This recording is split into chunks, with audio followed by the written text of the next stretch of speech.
So we're recording now, and I'm glad my Surface Pro is working properly. Hey Bessie, is working properly, and we're down on the countdown, right? So let me start off. Dr. Davis sent an email midweek with the end of the semester date, when summer starts, and some of that pertains only to full-timers, like professional development days, the day after Mother's Day, and registration virtually for summer. That only pertains to full-timers, but the end of the semester, when the exams are given, when grades are due, that pertains to all of us, all of us. And so I kind of wanted to throw that out there, and then we'll go back to our agenda and talk about the grade book and incompletes. So when Dr. Davis was with us last week, she did say that, especially like in these humanities classes and of course in speech, we aren't required to give a written final exam. I know in the past they've pushed us toward having something like this, but this is not normal. So it could be a final project. It could be a paper, something like that. The final exam schedule would only be applicable to us if you were giving what we might consider the equivalent of a timed, proctored by Zoom or whatever test that you were saying you have to be in the classroom for, 10 o'clock to 12 o'clock, right? And take it only at this time, like you would if we were on campus. Y'all with me? Does that make sense? Yes. That's probably not going to affect or have anything to do with any of this, but some classes are that way, and for that there is a schedule. Typically it runs Monday 8 to 10. I'm hearing lots of birds. And dogs barking. You dogs and a lot of birds. Maybe somebody's out on their deck, which is where I'd like to be, but it's just too cold for me. Okay. 8 to 10, 10 to 12, 12 to 2 to 4, and that's Monday and Tuesday. And then Wednesday, Thursday, you do the odd hours, 9 to 11, 11 to 1, 1 to 3, 3 to 5, 5 to 7, and anything that fits in there. And that's just FYI, so that you aren't scheduling something when students should be or possibly taking their math exam, right? Or their biology exam or something where they have a timed 2-hour test and they get that extended period. It doesn't affect many terms one bit because you already have a 2-hour slot, but just FYI, that's all it's for. You're not restricted to that. You just can't use somebody else's exam time, to do yours. Anybody have a question on that to make sure that is I don't know, everybody understands how they can do their finals? Well, what I was doing is one of my built-in quizzes within the Blackboard, as well as their final speech project that they're submitting the videos this week. And I'm treating that quiz, I relabeled it as the final exam. It's a multiple choice quiz, and most of them I would set it up so they could go ahead and take it. Yeah, if they've got they could take it whenever. Then they're not restricted to that final exam schedule. Wow. I think most of us are working that way, but there are some classes that the instructor is wanting it proctored, and I'm I teach, in the English department. We have a departmental English exam that has to be proctored in English 101 and English 102. And we're using either trying to use the Respondus webcam option, or actually using Zoom like this with a screen share as a way of doing that. We're just breaking it up into 2 days, Wednesday and Monday, or Thursday and Tuesday, rather than a 1 2-hour window. So that's like, I have that experience as there, but biology and math may be doing 2-hour finals, or psychology or history or whatever. Okay, anybody else have any question? I wanted to make sure that if you read that, you knew if and how that affected you. The impact should be small. It's just that we want to make sure we don't do anything that impacts a student negatively who has signed up for an exam. They have to take an exam before or after your class. It cut out. It kicked me out for a second. Yeah. For a few minutes. So I missed part of that. Was any of that about Proctor U running out of appointments? No, because that doesn't affect anybody in this room but you and me. We're the only ones that teach fully in a fully online environment at the beginning of the semester. Except, well, Okay. sorry, Ms. Hall, you're here, Ms. Hall. So since that didn't affect any of the other faculty in the room, no, we didn't bring that up. But we could talk about that, yes, okay. At the end, because that is something special just to us. Okay. All right. And remind me to come back to that, and we can have a post quick meeting on that. Let me share screen and let's go to, yeah, all we did talk about, Melanie, was the fact that, you know, other courses have to stick to that exam schedule, even though for the most part we don't. We just don't want to overlap with anybody's inadvertently. All right, so we were going to talk about the gradebook challenges. We talked about final exams, the incomplete policy, just making sure that we understood, and then take a quick look at the SLOs and unit plans and see what we need from all of y'all, okay? Lots of grace for the semester, but we do need to report in with some things. All right, let's talk about the gradebook challenges and issues. So I'll just stop share and come back.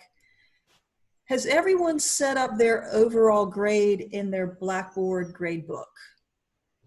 No. Okay, so somehow, because I know, Jason, you and I talked about that this week. I had to do a little bit of a spot check. You know, we had that virtual report, right? That was due Wednesday, and I'm supposed to turn in by today. And I got pretty much what I needed from about everybody, which when I wasn't getting some of it, I was going in and doing some spot checks. I did not look at the grade center, but in some conversations this week, I realized that not everybody had an overall grade set up. And I feel like really at this point, that's something, well, it has to be done because we have to line up what we put in faculty suite as a grade with what it's showing in Blackboard as their final grade, which is their overall grade. Mm-hmm. Okay, so make a note, everybody, if you don't think you've put yours together, make a note, because you're going to find some issues, and we're going to try to help those of us that have done it and worked on it some, try to help you with that. I know Melanie has worked early on with the grade book, Ms. Hall, and myself, and it's still a work in progress because this is so new in Blackboard Ultra, but here we're at the end, and most of at least our graded columns are in, right? You've probably already created a column that says final exam, whether it was created when you made it an assignment or whether it's some, you know, right? We pretty much have those graded columns in. So that'll make it a little bit easier. You have to set up the overall grade. If you should have been, when you go to Grade Center, and y'all help me out, Melanie, Sandra, some of the others that have done this, there's something that will give you that option. It's like a little book with a star on it. I'm going to open that up so I can. Okay, great. That would be great. I figured that out, Ms. Duncan, yesterday. I'm sorry, I did figure that out yesterday. It's like when you go into the Grade Center, it'll show you all your assignments like horizontally. You have to click on another box in order to see the student's grade, and then off to the right, it'll ask you, do you want to set up the overall grade? And once you click on that, then it'll show you, and hopefully them, I'm thinking it shows them as well, what their overall grade is. It'll show them every assignment, just like the old one did on the old Blackboard. And then on the left side of the column, it'll have the names, and then right next to that will be their overall grade. Yes, I think that's called grid view. There's a line view and then a grid view. Right. I work in the grid view a lot just to kind of see where things are. But yeah, if you have a column there that you've set up the overall grade, then yes, that's what they see. And it also comes up as a letter.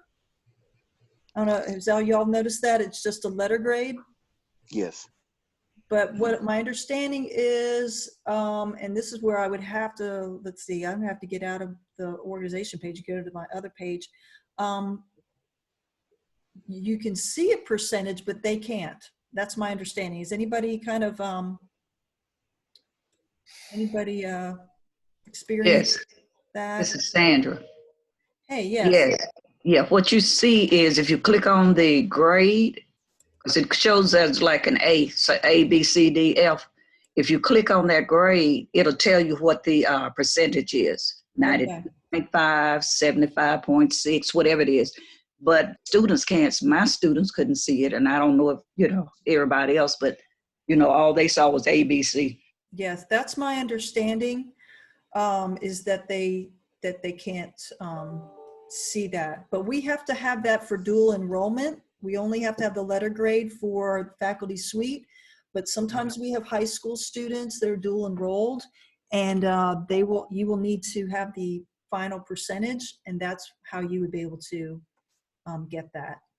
Correct. Okay, so. Hey, Miss Duncan. Yes. One other thing about that grade book that's sort of, if they haven't gone into it yet, you know, you either weight them by item or category. Right. And there are some categories. Pulling mine up, and I'm going to share that screen Okay. here. I'm trying to, you know, be FERPA friendly here. Right. FERPA sensitive in that. So like Ms. Hall was saying, that when you set up your overall grade, you have to decide, can y'all see that? Yes. You either have a grade book item weight or a grade category weight. But if you look down at the bottom here, oh, I'm going to use a new little tool. Hold on, if they can get it to go down here. Have y'all used this yet? I just got this. No, let's see where to go. Draw. Okay. Nope, that didn't do it. I had it and then I didn't have it.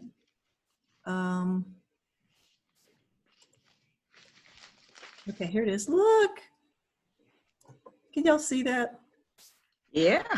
Isn't that great? I just found that tool the other day. And, anyway, I'm going to point. Do you see that little arrow down there?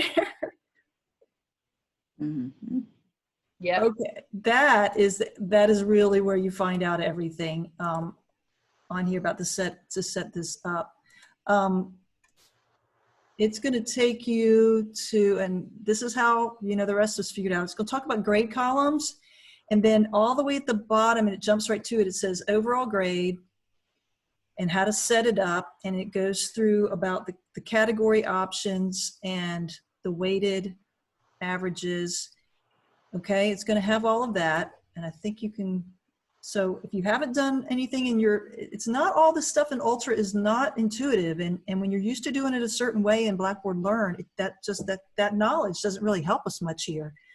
And that's why I wanted to talk about it before it was time to calculate them, and we ran into a lot of struggles. For me, it was the fact that I was still creating, as many of you may have been, my courses a few weeks at a time. I didn't have my whole semester inputted before the semester started, so the grades often look kind of weird, but now everything is in. Okay, so there's that. I want to talk about one more option, and please hear me carefully. There is an override the overall grade option, and we are going to have to input incompletes. That's mainly why I'm showing that, okay, is when you click on the letter grade, okay, it's going to show you the percentage. You'll see that there. You click on the letter grade, it shows you the percentage. You can also, that's where you would put I for incomplete, okay? Okay. And we're going to have those. We're going to talk about that more. Now, you don't have to do the W for withdrawal. Now, you can do that if that helps you. I hadn't even considered that, because I've got some students. We had the withdrawal date was Monday the 20th, and some of that paperwork, you know, didn't come all the way through till a few days ago. I just got an email about grade extension to May 11th. That's interesting. Okay. Take a look at that. All right, no, I didn't. Okay. So that's where we can put the I, all right? That's really what that's for. If you really feel like, if you wanted to add extra points, and I have not found a way to do, if someone else has, please chime in. Sometime in the past, I could sort of do extra credit a different way, or I could drop a grade, and I just can't seem to find a way to do that effectively other than just take a grade off and make it blank.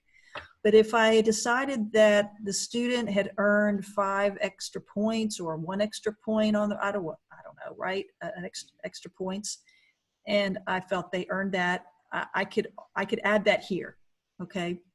So like if this student, Hunter Brown, that they're showing, not the real Hunter Brown, I did have one, he just graduated from UAB a year ago. This is not mine, this is Alter's. He had a 62.5, and he did something that I thought earned him 5 extra points. I could change it to 67.5. We don't want unethical grade manipulation. It's just, this is the only place that if we were going to give them some extra points, we could. But it needs to be equitable to what they did. But this is primarily for you to use for incompletes. Okay, is everybody good? Everybody understand, or have a question?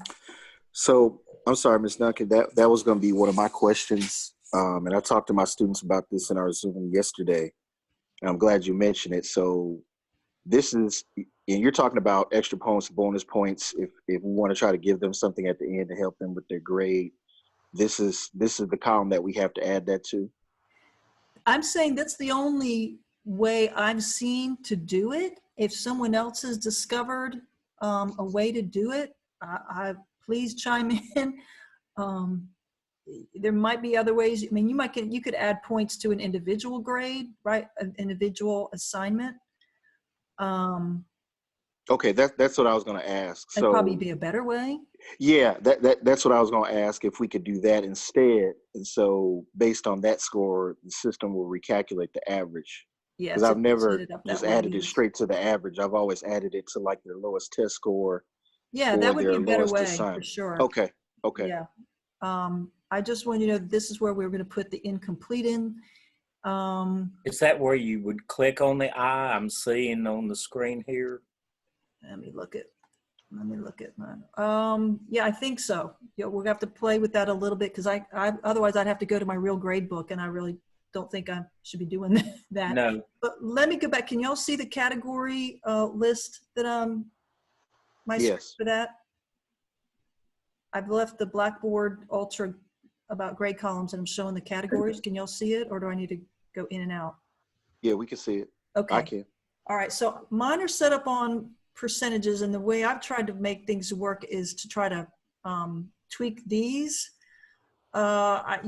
You want them to be as close to your syllabus.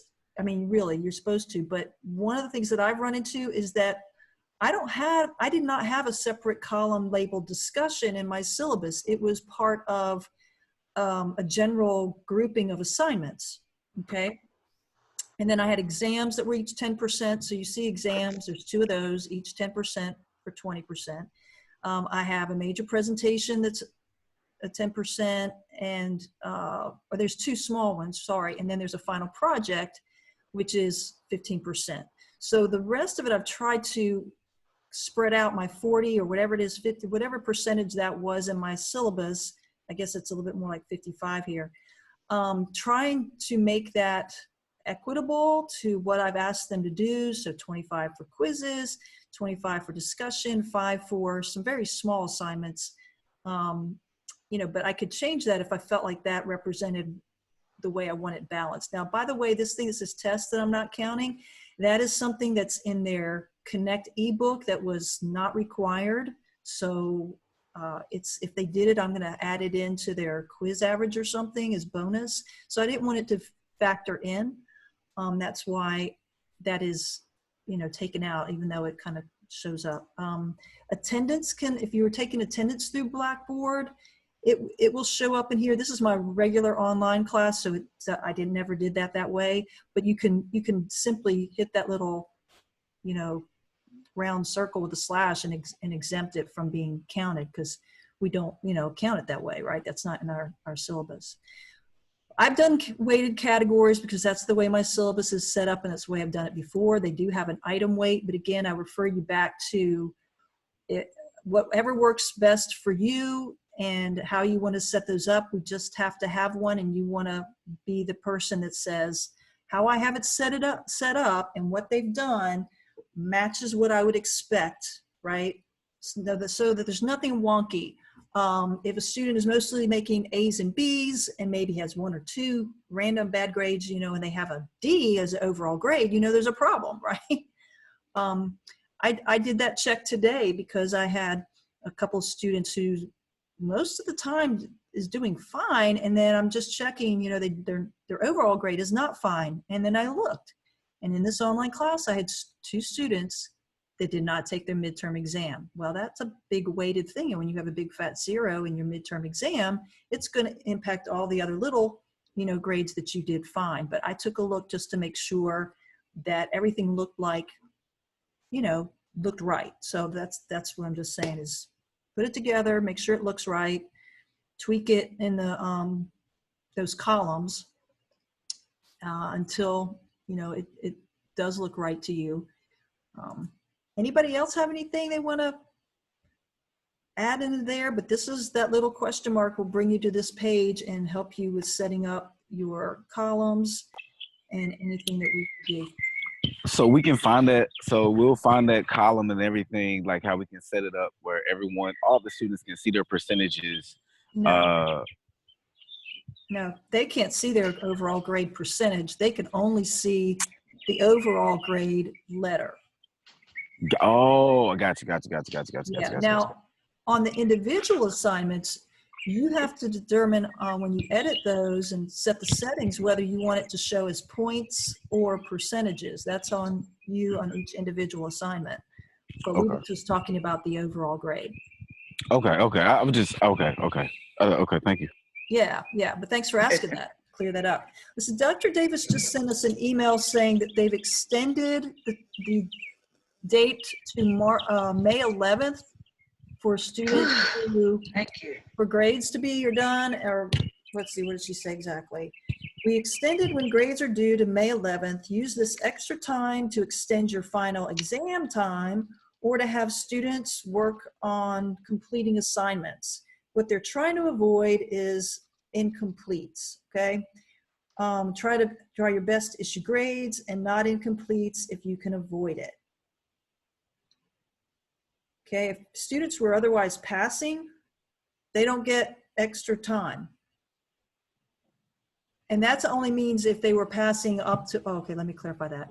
Students who were passing until COVID, right, and they've dropped off the map, they're supposed to get an incomplete, but we have to keep chasing them down, you know, to try to get that done. The students that are struggling right now, and I have some, you have some, I've talked to some of y'all about it, they're involved, but they're just struggling. We would only give them an incomplete if their current struggles meant they weren't going to pass. If they're passing, they get that passing grade. Go ahead, Ted. I have a number who have just fallen off the grid since COVID, and I've tried every resource, announcements, found their emails, phone numbers, and I'm getting no response. So is my alternative for those to give an eye? Yeah, it's tricky with these mini twos, but the rule for all of us is that what were they doing before COVID? Mm-hmm. Were they passing before COVID? If they were, they're eligible for that incomplete. Okay. If they were not, and we have some of these, right? We've got in full term classes and in mini terms, I forget who I was talking, maybe it was Jason. There's some people that never even did anything in your class for mini term before COVID. They're not eligible for an incomplete. They weren't passing before. So that's it.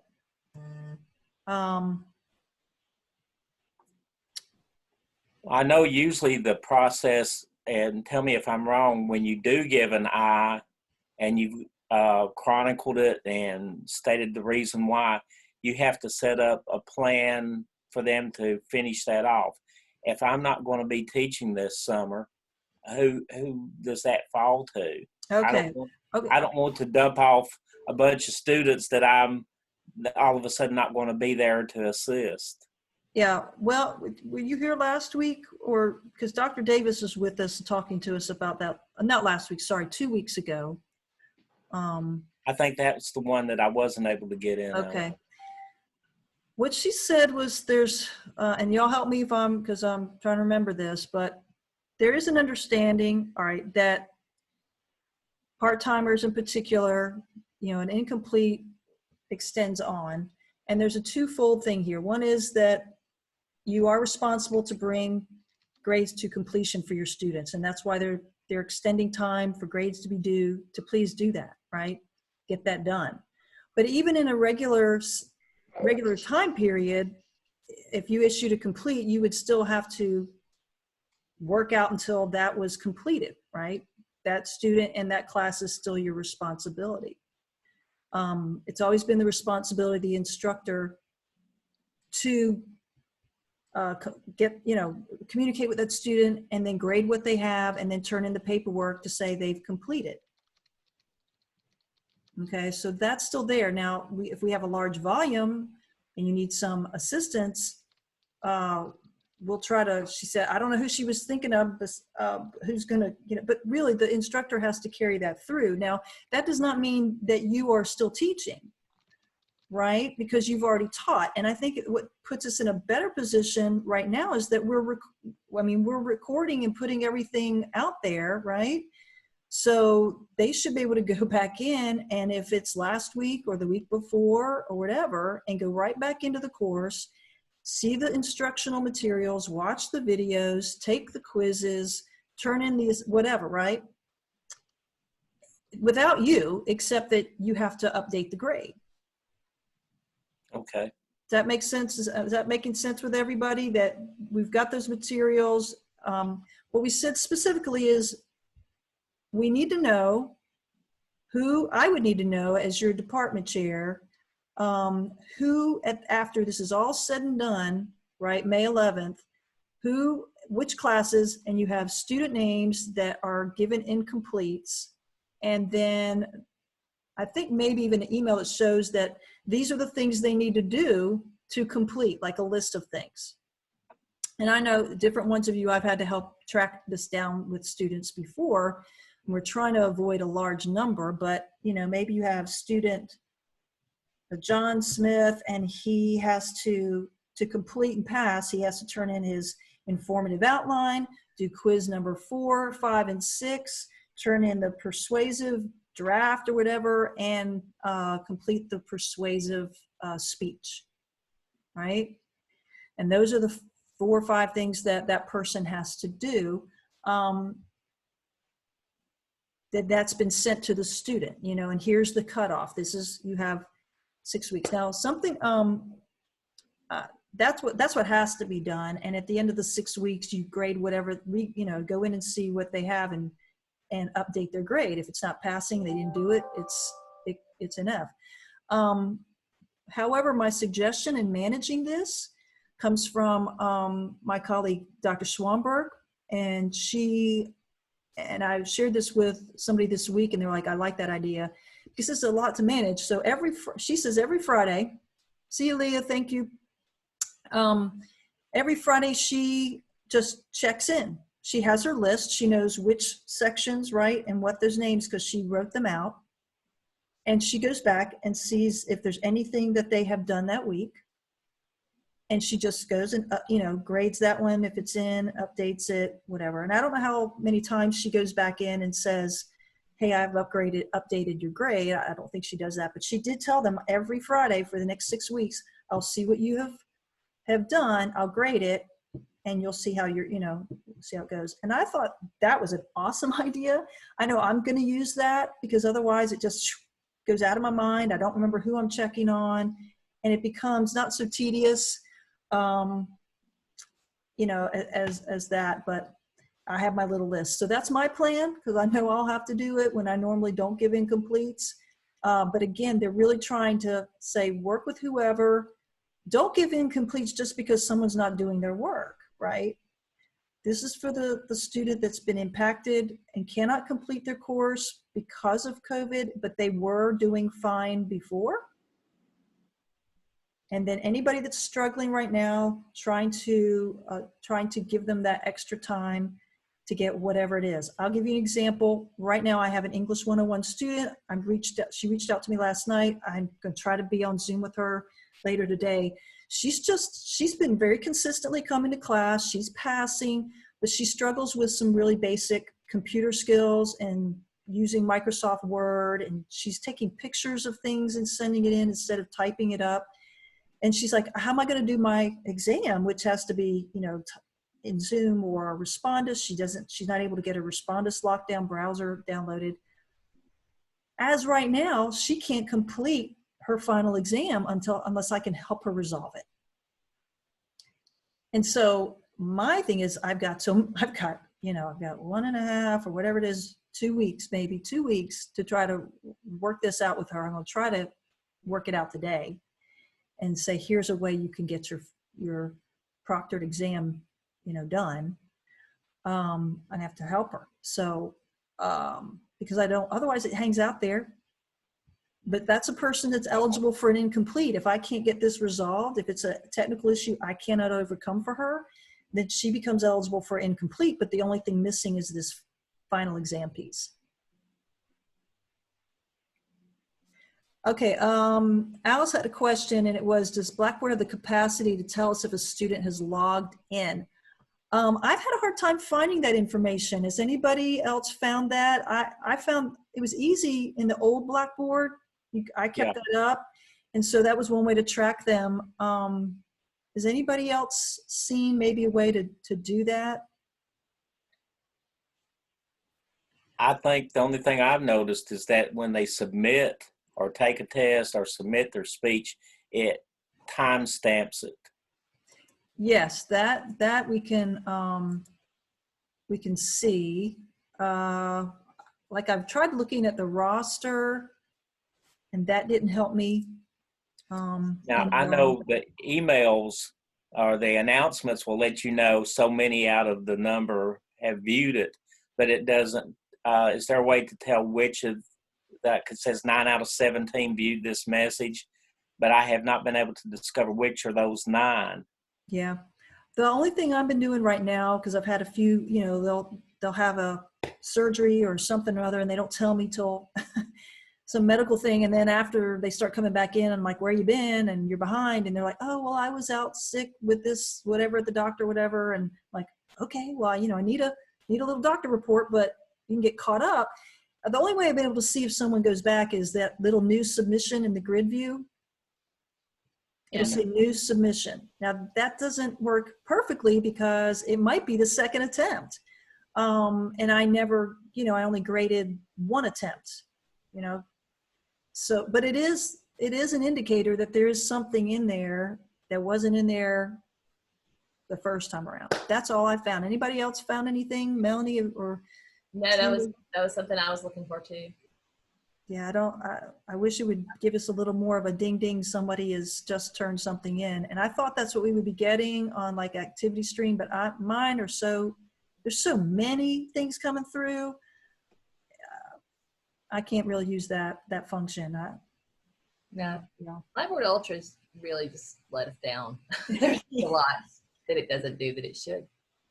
Promising all those analytics don't help in real time, in real life at all.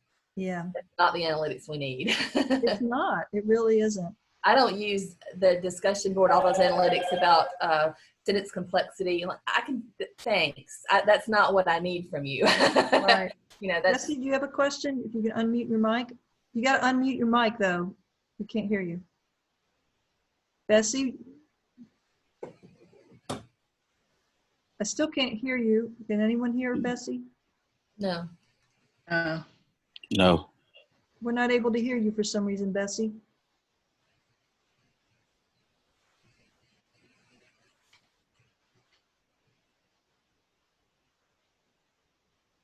It's Her muted. mic It's mute. muted again. Uh-huh. Okay, well, maybe she can type hers in, or when you can, we'll stop. When we're able to hear you, we'll stop and get you back, get you in there. Your mic or something isn't working today. All right, so that is, that's incompletes, knowing we're trying not to have any, but knowing that we will have some. Who's eligible, who's not eligible? Does anybody have any questions about that? Again, we're trying to reduce the number of incompletes, making this finishing up as doable as possible for the students that we have. But if we issue incompletes, we'll need to track who that is, what they need to turn in to be complete and pass. Hopefully, you know, that would be passing, and then having a system to track that. Marcus, I see your hand. Yes, yes, I like that. I like that little device right there instead of Yeah, like that's interrupting. So okay, if we put if the student is eligible for the for incompletes, and if we're trying to reach out to them, what if they don't show up or do the work? What happens if the incomplete turns into a F or? Yes. Oh wow, that's devastating. Okay. Yeah, and I will that tell you, the track record with incompletes is usually not very good. And that's another reason why they are saying try to get anybody that can complete, that's, you know, active, that is responding. They're just struggling, right? Right. To get wrapped up quickly. It's just a concession that the state college, this is not just a loss in policy. This is a community college state system accommodation that if you were affected by COVID and it made you where you couldn't complete your classes, you get issued an incomplete, which gives you 6 extra weeks.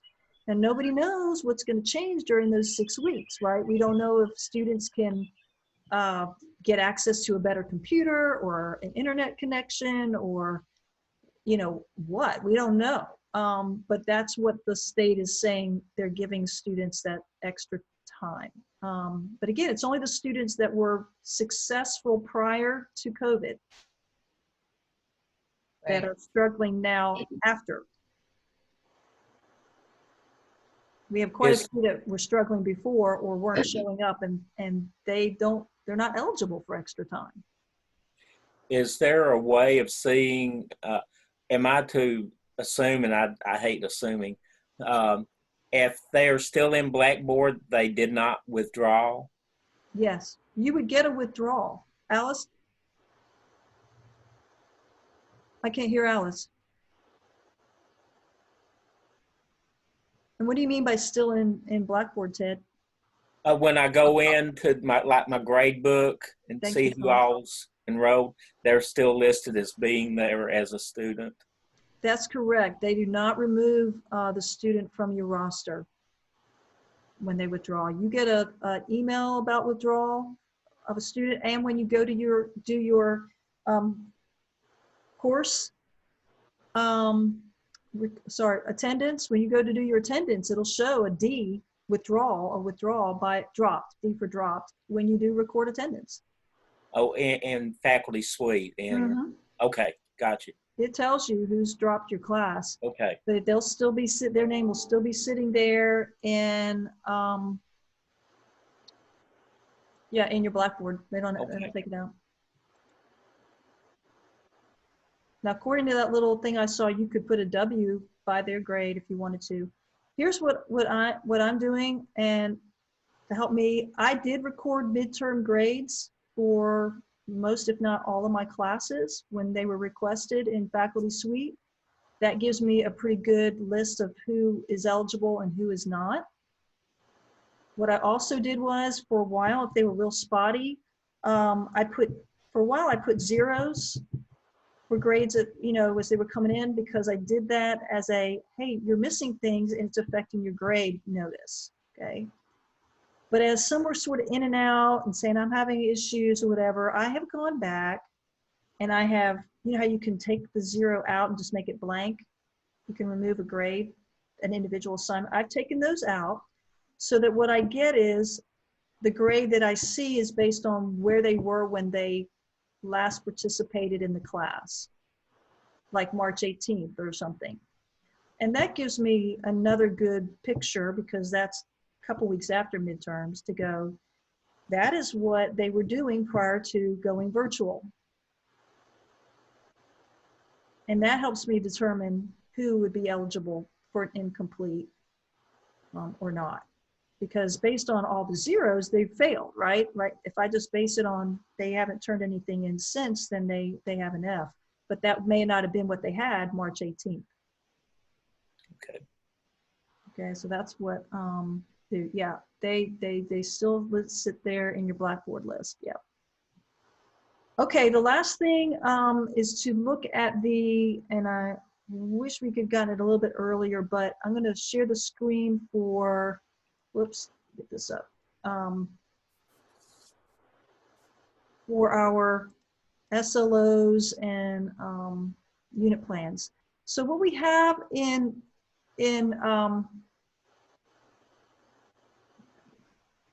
our department, and a lot of you are new. I mean, that's the thing that's really incredible about this year too, is that the majority of my adjunct instructors are new this year. Not you, Ted. You're a seasoned person. How about that? Yay! Yay! But many joined in the fall, and then more in the spring. And so you have folks that have never, totally unfamiliar with what we've got going here. Can y'all see I'm not sure what screen I showed, so let me pull it back to this. Okay. So every department and every kind of program. So we're the Humanities and Fine Arts Department, and we have 3 programs with majors: the music program, the art program, and the speech communications program. In English, it's the Languages and Learning Literature Department, and they have English, and they have Spanish, and they have maybe a couple of others, but they only really have like 2 programs, if I'm remembering correctly. And we have 3. Every department has to have its own goals, and those outcomes goals are called unit plans. That means they're department-wide. And every semester we measure our success towards meeting that goal. And each summer we report into the administration in July. They call it like the annual hearings, and kind of give them our report with our data and kind of have a conversation about it. And they give us about 3 years to try to meet that goal. They give us some feedback on maybe how to meet that goal or to word that goal. And this is something that's important with SACS accreditation, which we just finished this past fall, yay. So it'll be a while. Everybody's going to be negatively impacted this semester in particular with their goals because of COVID, but we still have to collect data. So I wanted to go over the 3 unit plan goals that we have that are for everyone in the humanities, and tell which ones affect you all that are not full-time faculty, not program lead instructors, but teach for that. So if you teach a fine arts elective class, and that is Humanities 101, Art Appreciation, Music Appreciation, Theater Appreciation, then outcome number 1 effect is for all of y'all. And again, you're new, especially those of you who came in this semester with Art Appreciation. Dr. Monty, who couldn't join us, he's teaching right now. He taught humanities. He's teaching right now for the first time. But what we had set out a few years ago was we made it an outcome that we would start requiring students to attend a professional or collegiate, college level fine arts performance or gallery to take in for art appreciation. That would be an art show, right? Or whether it's the Birmingham Museum of Art or the UAB's Visual Arts Gallery, or even sometimes we have taken students to our own art shows. We brought professional artists in for music. That would be maybe a concert, but we're talking about, at the fine arts level, and gave them information about free concerts at Samford or Birmingham Southern or UAB or things like that. And then for theater, I always have brought some play option, UAB's performing tour in the fall and Red Mountain Theater Company in the spring. as well as gotten tickets for students to see things at Birmingham Southern. If you're in humanities, those students really had any number of those things to be able to do. Even though we've required it and made it part of a grade, doesn't mean every student does it, as we well know, right? They resist it sometimes. It requires them to do something outside of class and go through the process of getting tickets and making arrangements to go. And we've talked about in the past about having video options as a backup. So some of us have implemented that. So I know I've had conversations, email types with several of the fine arts elective instructors this semester, passed along links when I have found virtual art tours from all over the world, things like that would be helpful, or something related to music to try to give our students that opportunity. We know it's going to be challenging. Here's what we need. If you taught in the fall, and we've asked for that data, you may have already given it to us, but we have to collect it. And that's something that will have to be done coming in, is you go look at your class and you know, go, okay, I had 23 students in my class by the end of the semester. And of those 23, I got a report or some kind of evidence that 18 of them attended one of these kinds of events. And here's a couple of, usually we have to have some evidence. So here's screenshot or something, not the grade, but we have the data, 18 out of the 23 for this section, 17 out of 27 for this other section that you taught. And then there's some kind of evidence. So you have, we have to print them out, but we'll see what we're gonna have to do about that for the summer. But maybe you have copies of some of the reports that students wrote, or picture. Sometimes we do selfies with our ticket or whatever evidence you have that they did it. So we have that. We've got to have that from the fall if you haven't already turned that in, and then we have to collect that for the spring. So the first priority obviously is getting your grades in on time. But before you kind of check out and click out, because we are heavy on adjuncts for teaching these courses. If we were heavy on full-timers, then we would have enough data, but we're not. And so we need those. Now, if you're new and you didn't even know that, but we had conversations about, hey, are they doing an art show? Here's some options. Whatever you got to do, okay? We're going to have lots of reasons why it's going to look as bad as it probably is going to look like this spring, right? In the same boat as everybody else. COVID.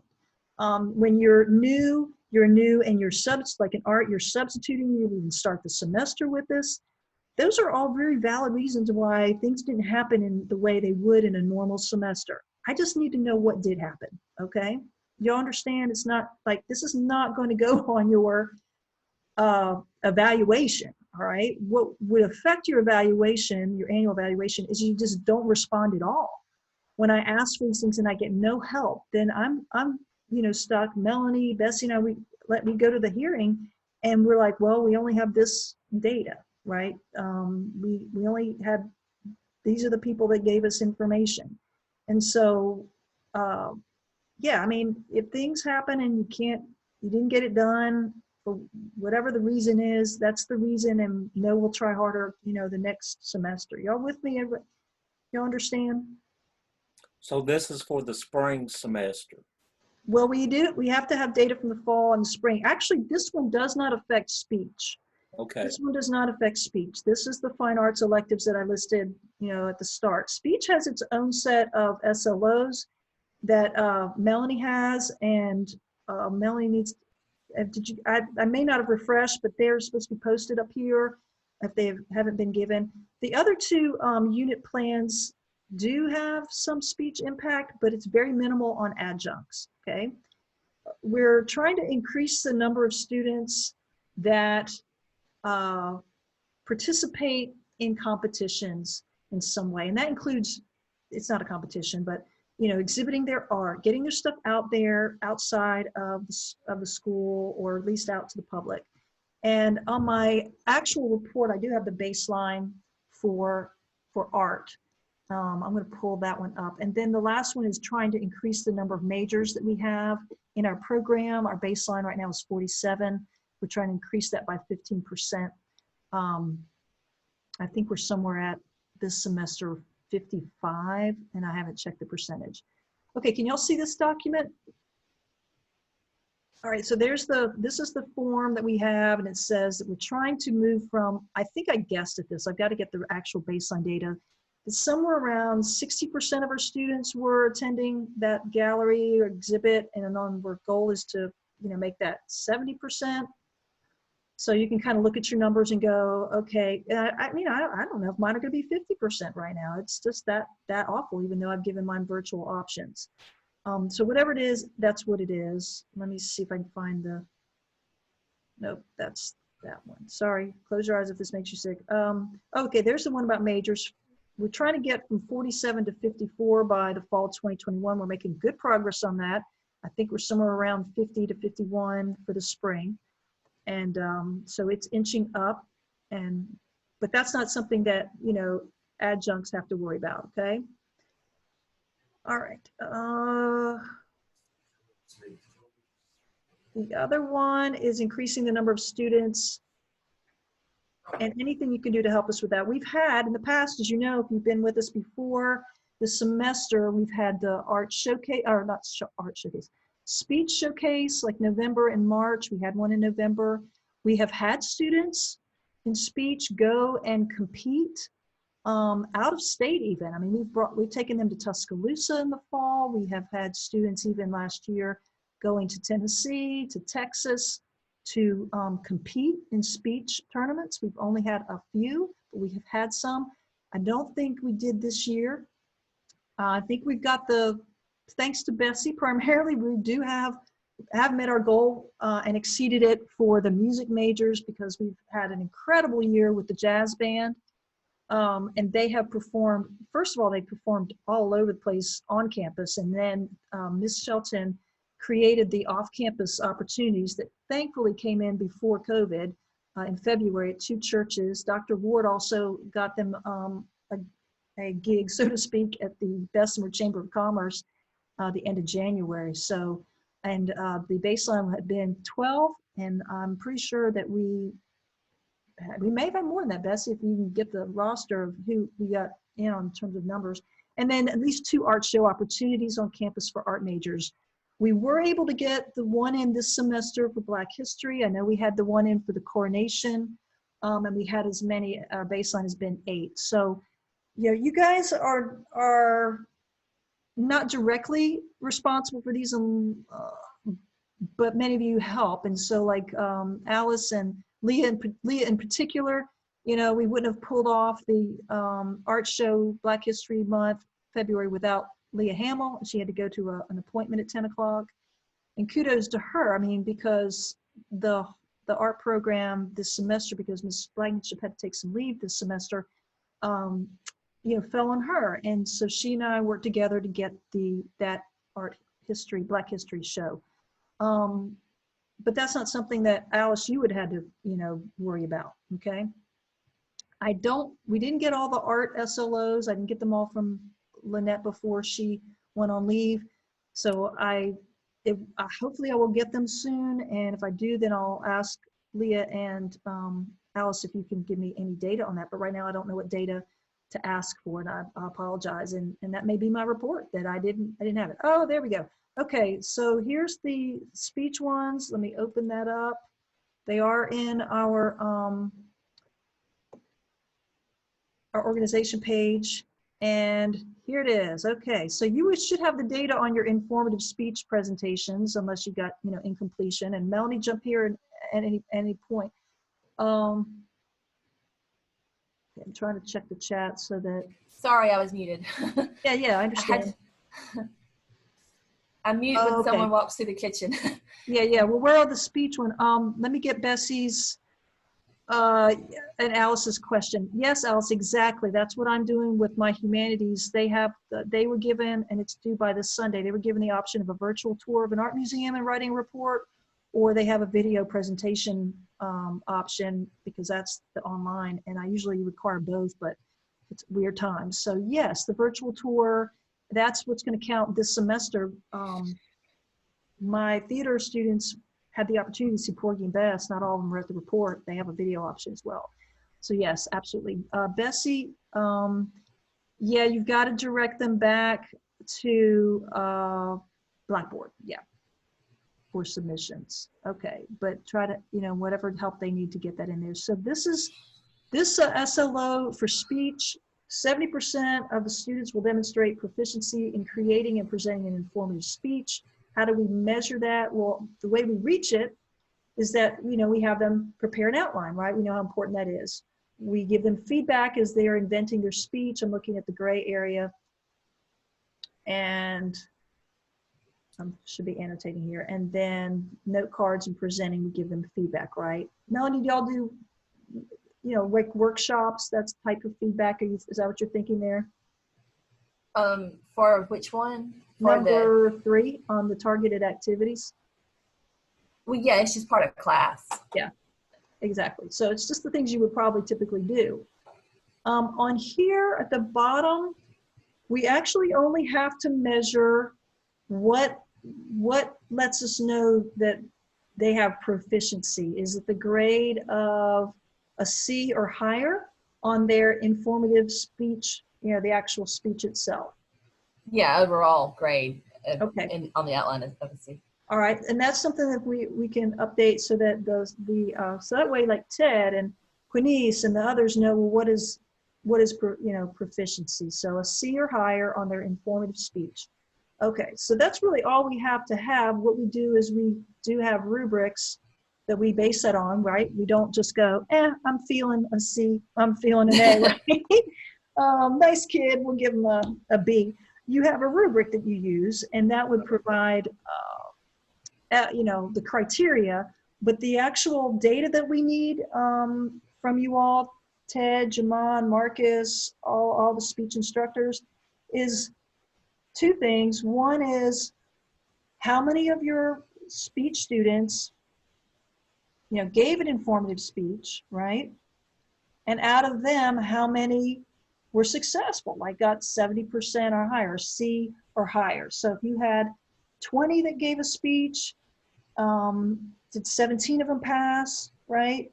Did 10 of them pass? Whatever that was. And then just what rubric did you use to make that assessment? Am I correct there, Melanie? That's really, yeah, we have to present at the hearing. Yeah. Do I attach a screenshot of my rubric? That would be awesome, yes. Okay.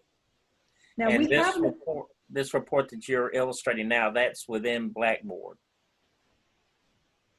What I'm seeing here. Oh, in our humanities organization page in Blackboard. Okay. But if you can't find it, reach out to Melanie so she can email it to you. She'll be collecting the data from you all, and if there's a minute that you have in between, you don't have to wait till final. I mean, this is something that's done usually mid-semester. Yeah, it's just looking at looking down your grade book and telling you what's there. Yeah, and then emailing her the rubric or a screenshot of it or something, yeah. And then if you have any feedback that helps her know, like, what you did that you thought that was helpful, or if your numbers are kind of off, what you thought was, what accounted for that, right? Because some of you doing mini-term 2, if you did mini-term 2, your informative speech was definitely affected by COVID, right? Right. So, I mean, please include that. Like, this is how and we're going to need that. Like, this is how we managed COVID to have students perform in speech class. That's going to be part of our results. Even if we achieved our outcome, which we may or may not have, right? Probably, maybe not, right? What did we do to try to help students do that? Did we ask them to Zoom it? Did we ask them to do how did we make it possible for them, since they couldn't come in the classroom and do it live like we would normally do, and they expected that they would be doing when they signed up for the class. So some feedback like that as well is what we need to take to the hearing, and we document that, and then we move on. And this is due again when? Well, typically we ask for the data after the finals grades are posted, because sometimes like they're not ready till then. But we don't like it to hang out too long. You don't want it to hang out too long, right? So May, We try to ask, we ask the full-timers and stuff to do it before they break for the summer. We ask adjuncts as well before you check out and not have to think about us anymore for a while, you know, to please send that along, because then we have to compile the data, we have to print out, we have to make a notebook, and you know, we have prep work time on our side that we have to do. Sorry, we have extra time and prep. So May, and ideally before you know, bon voyage for the summer for a break. Any other questions like that? So let me get this straight. So it's reports that as speech adjuncts, we have to turn it into you all like database where you all go to a hearing and they ask you questions. What was your adjustment? What were the different suggestions that since we didn't have the luxury of being in the classroom, right? So I have my students recording videos because of how I have them recording theirs on their phones or whatever iPad devices. Now, with that information, that database, how do we send you all videos of certain? Okay. No, we just want sort of the data. How many students you had, how many did the informative speech, and then how many scored a C or better according to your rubric. And then they would ask us, hey, so what's the rubric like? And so if you use one different than mine, just what it looks like, just so I can make sure that we're all on the same page. I believe that we are grading roughly the same way, but that's just documentation. The community college, it has the documents, like we have to document so many things, y'all. If you've taught it at another location, a university, I mean, you know, which many of us have, you don't have to record attendance at the university. You don't have all this documentation. It's just different in the community college system. It's a lot of paperwork. Students often are, what I found it was, they sue more often. We have to have a paper trail. Plus, we rely on a lot of funding that, because of Pell Grant and federal funding for our students, they require a lot of documentation. And then the accreditation, SACS accreditation. Now, we've done really well. Lawson State has done extremely well with accreditation because of these hearings, because of them checking in with us and saying, hey, you know, keep up with your stuff. Don't wait till the accrediting board gets here and try to create something. And that's how sometimes even the bigger universities get in a little bit of trouble with the accreditation board because they don't require much documentation. But really, like Melanie said, if you'll just go to your grade book, you can look really quickly down and go, okay, I have, you know how many students you have from your roster. I got 21. How many of them performed, you know, did the video, right, Marcus? Did a informative speech. And then of those, how many got a C or better, right? It's just for each class. And then, like Melanie said, giving her a copy of the rubric so we know that we're roughly on the same page and we can validate that. And then any additional feedback that I'm asking for is like how COVID affected your outcome, your results, and our expectation, you know, for you as an instructor with your students. Because it affected all of us. But if your informative speech was in before COVID, then it had no effect. But yours, you know, if you're in a mini term 2, it did have an impact. Can I Q&A, because that's all I got. Go ahead. Can I state information because I had mini term 1? Should I include that as well? Absolutely. Every section, no matter how it was offered this year, we want the data for that. But it may be only mini term 2 was affected by COVID. Yeah. So you would want to kind of show that section was the one that was, you know, you've got mini 1, you got that full term that you had it in, but mini 2, boy, you know, maybe the numbers are just as good, maybe they're not, but you say this one was the term that was affected by COVID. Here's how we overcame it, or here's how it negatively impacted my students, how I tried to overcome it, you know, with them. These are the results. It is what it is, but this is what we tried to do.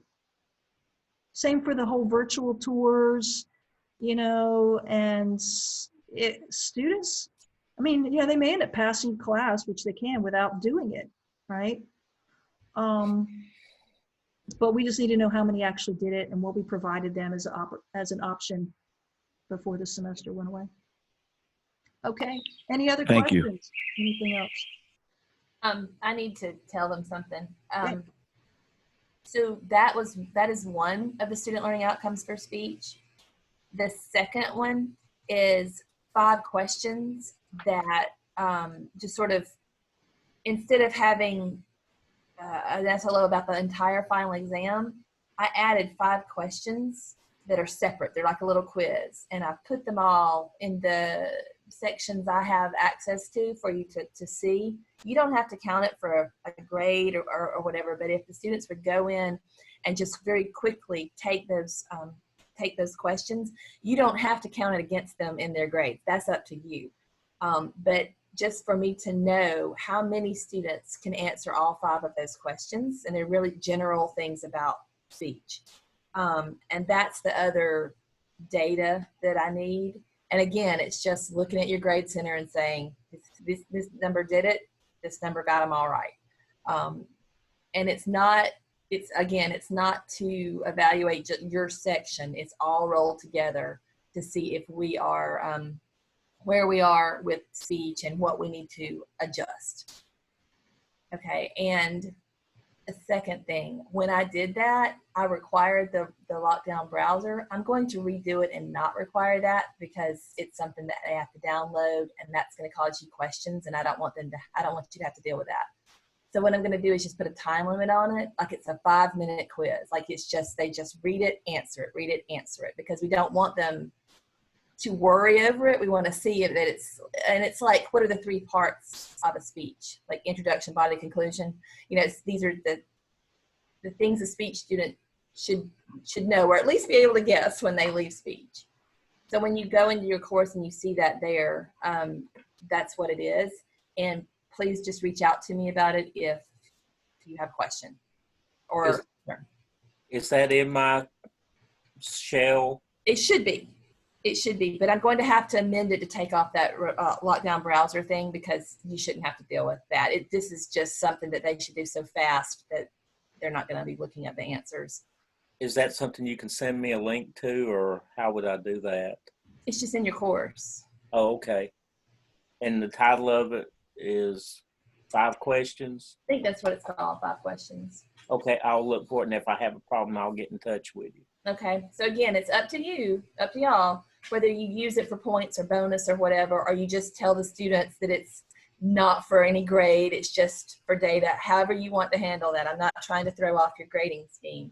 It's just data, but it should not take them long at all. That's the point, is that they should just be able, if they don't know it, then they don't know it. And I'm not saying it should count against them. But yeah, just email me or call me if there's anything about that that's confusing or causes conflict or problems. Okay, thank you. Okay, anything else, guys? Well, if you have a question, reach out. We'll try to get that answered for you, but I just want to make sure we all had the same kind of understanding about how we wrap up the semester. Because we went so long today, I'm pretty sure that we'll just have a Q&A, touch base. I don't think we'll have any new information next Friday. We'll just sort of check in and make sure if we've had any new problems that everybody we'll be working with. I'm going to be using the response. Somebody's cozy. That's 2 of my students. Those are coworkers. They're your coworkers. Yeah. Lucy and Jasper, they're in here with me always. That's awesome. That's great. Hey, well, y'all have a great rest of the day. Thanks for being here with me, and I'll get this posted up as soon as I can. Have a good weekend, everyone. You too. You too. Bye.